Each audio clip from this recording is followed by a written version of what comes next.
Hey guys, I'm going to resurrect that video I shot prior to COVID about dog walk contacts. And some of you guys, I think, probably remember that. And a few of you may not have been in the group when I first posted that.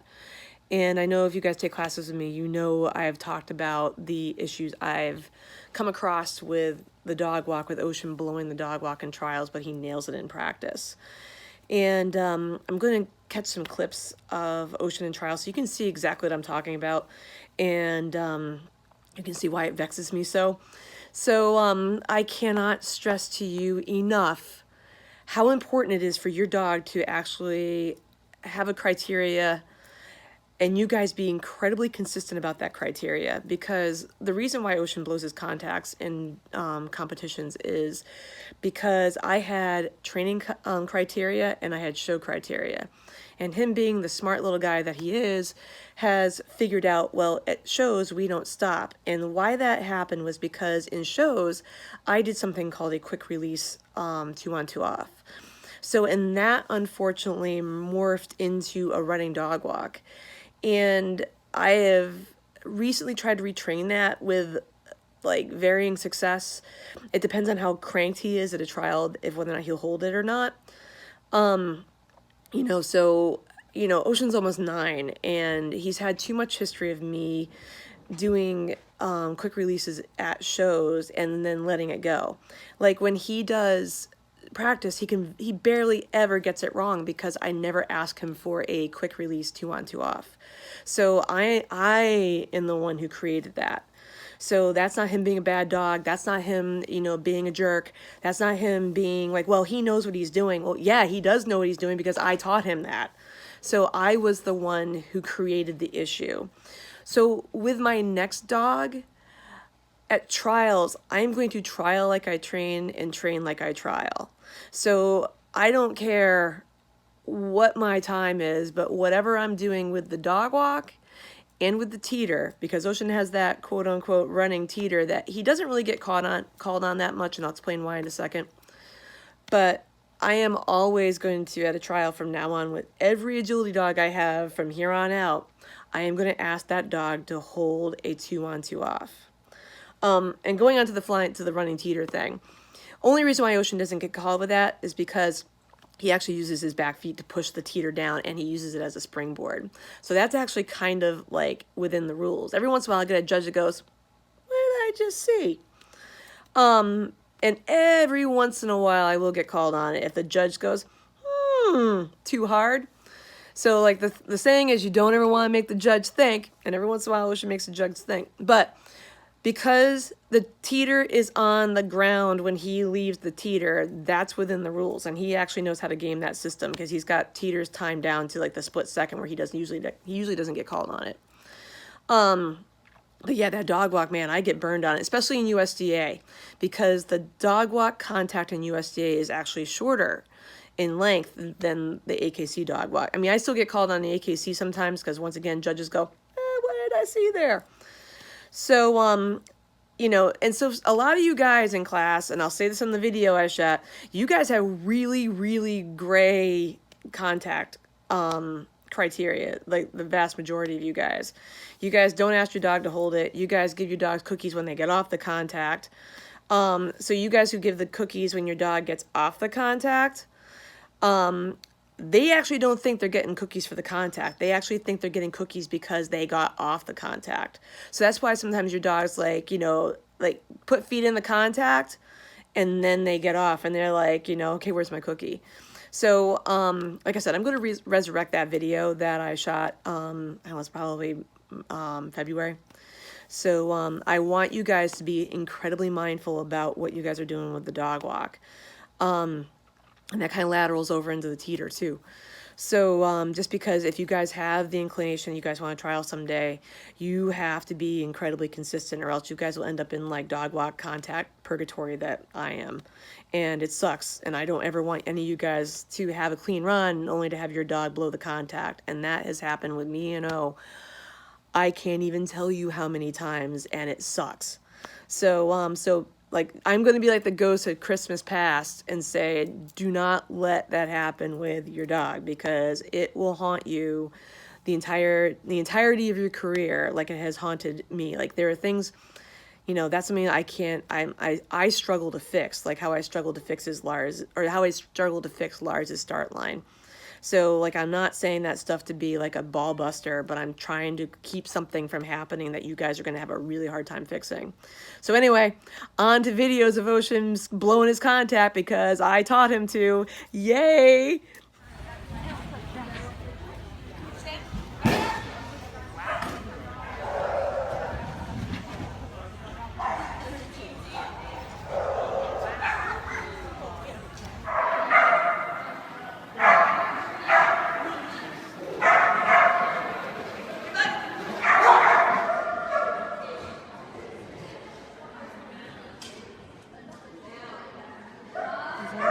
Back there, you can't see it, but it'll come thundering down in a minute.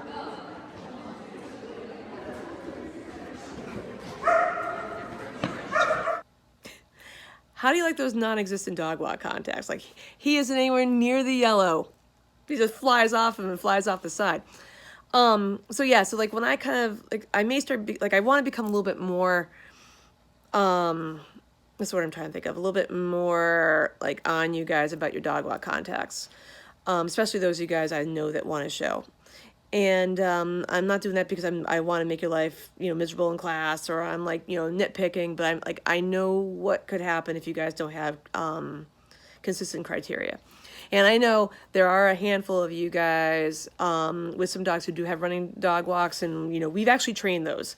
So this doesn't really apply to you guys with the running dog, with the actual running dog walks. And there's like a couple of you that, you know, I have embraced that with. But any of you guys, you know, if you have a question about whether or not we've talked about dog walks and I'm okay with you guys doing a running contact, ask, because there's 2 people I can think off the top of my head who I'm okay with you guys doing running dog walks. And yeah, and there's a certain corgi and there's a certain golden retriever that I'm cool with doing running contacts. And if you're not that person with that kind of dog, then I really want you guys to stop with the stop contacts on the dog walk. And the teeter. So yeah, I'd rather you guys not do a flying teeter, or a running teeter, like one of those videos you kind of caught a glimpse of Ocean doing a running teeter. But anyway, on to the video that I shot. See you guys next week. Bye. Hey guys. So Ocean was here on Tuesday, and I wanted to do a demo for all of you guys doing independent dog walks. And so that's kind of like our skill this week. And hi. And so Tuesday night I got to see Mr. Ocean do some dog walk stuff. And so I'm going to kind of put this on video so you guys can also see it too, because independent dog walks was our skill this week. And so having a dog that knows dog walks, I can kind of talk to you guys about like how to create a better independent dog walk. So there may be some outtakes as he's being a goof and he's tired and he's done like dog walks for like 3 hours now. So we'll see how he does, right kiddo? All right. So I'm going to start out with showing you guys what a true, like, solid 2 on 2 off dog walk looks like. So, ready, kid? Come on.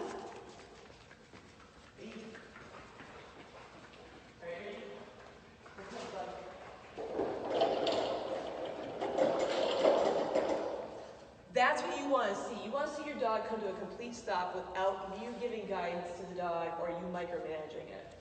So, note how I'm giving Ocean his cookies.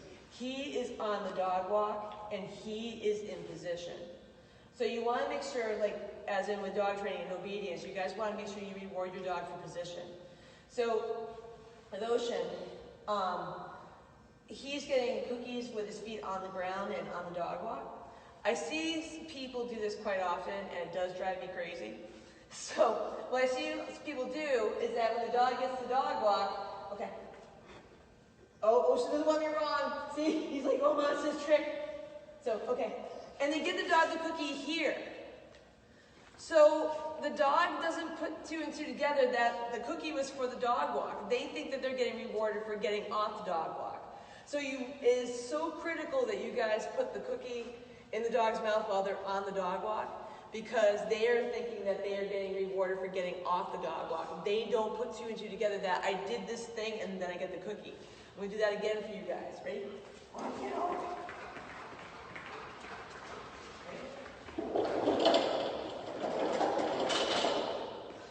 dog goes 2 on 2 off. And when you guys reward, keep yourself parallel to the dog. Don't do this. Because what happens is if you guys do this, your dog may end up spinning off the dog walk. So I'm going to show you this because Ocean is desperately trying to keep his feet on the dog walk. So he knows what my criteria is. So he should have his front feet on the ground and his back feet on the dog walk. So when you guys are teaching dog walks, okay.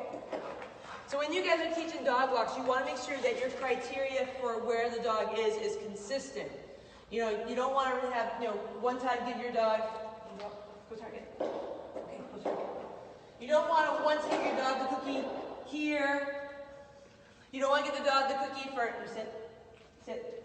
Like you don't want to give the cookie for sitting on the dog walk one time, all 4 feet on the dog walk the next time, then 2 feet on, 2 feet off. You want to make sure that your dog's criteria is the same every time you give him the cookie. Oh, you stand? Stand. There you go. And another thing too, guys, you don't want your dog to self-release off the dog walk. You want your dog to release off the dog walk on your command. Hey, Ocean. Okay. Okay. Good boy. You don't want your dog to release from the dog walk because then you get stuck with a dog who is starting to develop a running dog walk, and that's what I've talked to you guys about with Ocean a lot, is that I get burnt at trials all the time because he self-releases and I've done too many quick releases with him. So, for those of you guys can practice this at home with a board on a table, like how we started out the contacts here in foundation. You guys can do a board on low deck stairs. You guys can do a board coming off of a picnic table. You guys can do a board coming off of a bunch of different things because, the way your dog is really going to learn what their dog walk criteria is by doing this over and over and over again and being consistent about when you reward and what their criteria is. Some things you guys can do to proof dog walk contacts is I did a few of these for Tuesday night. So, ready? Ready? Oh my goodness. Okay. Oh my goodness, what are we doing here? Okay.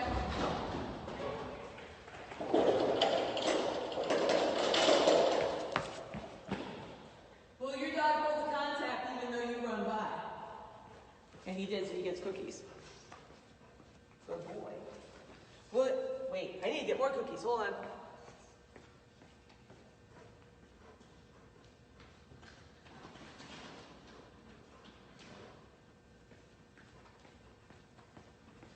Will your dog hold that contact if you run by them like this?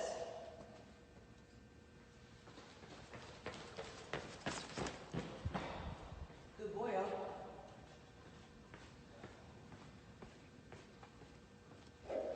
Good boy.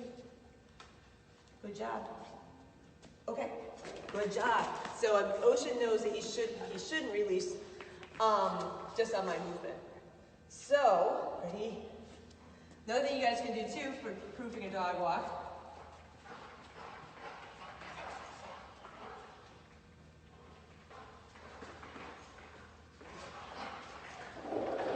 is, can you pull up the side?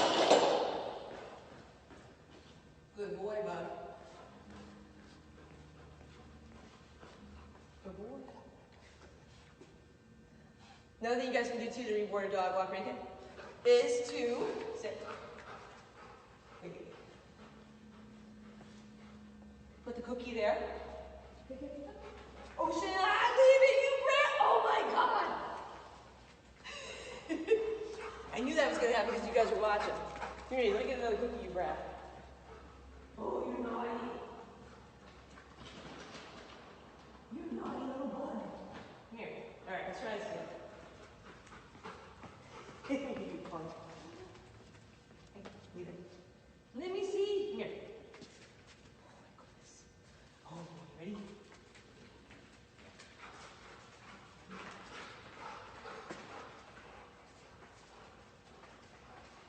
Here.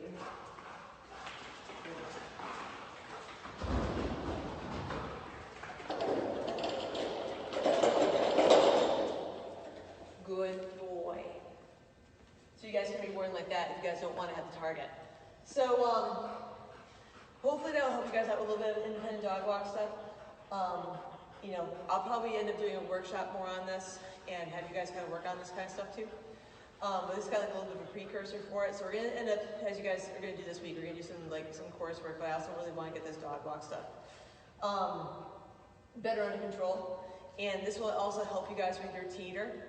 So, you know, you can definitely like use some of these same tricks and rewards things, like making sure your dog's on the teeter when you reward them. Make sure your dog is giving you the criteria that you want when, you know, when you reward them. So you want to be consistent.